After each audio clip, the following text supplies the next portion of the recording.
Russell viper বা চন্দ্রবড়া, এই সাপের বিশেষত্ব হচ্ছে এরা খুবই বিষাদর। কাউকে ছোবল দিলে অ্যান্টিভেনম দিলেও বাঁচার সম্ভাবনা 20%। অ্যান্টিভেনম এটা তো আমাদের দেশে নাই, আর এই দেশের জলবায়ু প্রকৃতিতে এদের কোনো অবদান নাই।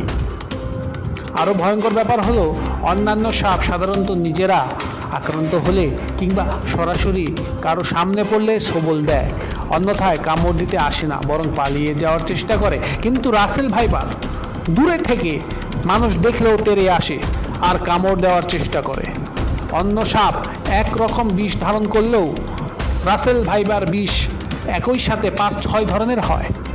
এই সাপ খুব দ্রুত বংশ বিস্তার করে। এরা সরাসরি বাচ্চা দেয় 50 থেকে 80টি পর্যন্ত।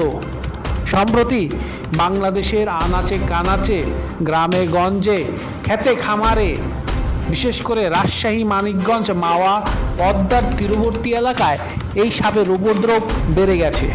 এটি একটি প্রাণঘাতী সাপ বন্ধুরা, এটা মনে রাখতে হবে।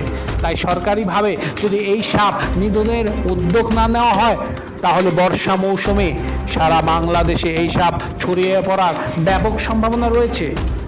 আপনারা তো অনেক ভিডিও ভাইরাল করেন, কিন্তু এই ভিডিওটি ভাইরাল করে জনগণের উপকার করার জন্য আপনাদের আকুল আবেদন করছি যে এই ভিডিওটি আপনারা ভাইরাল করে দেন এবং এটা জনগণের জন্য উপকার নিয়ে আসুক।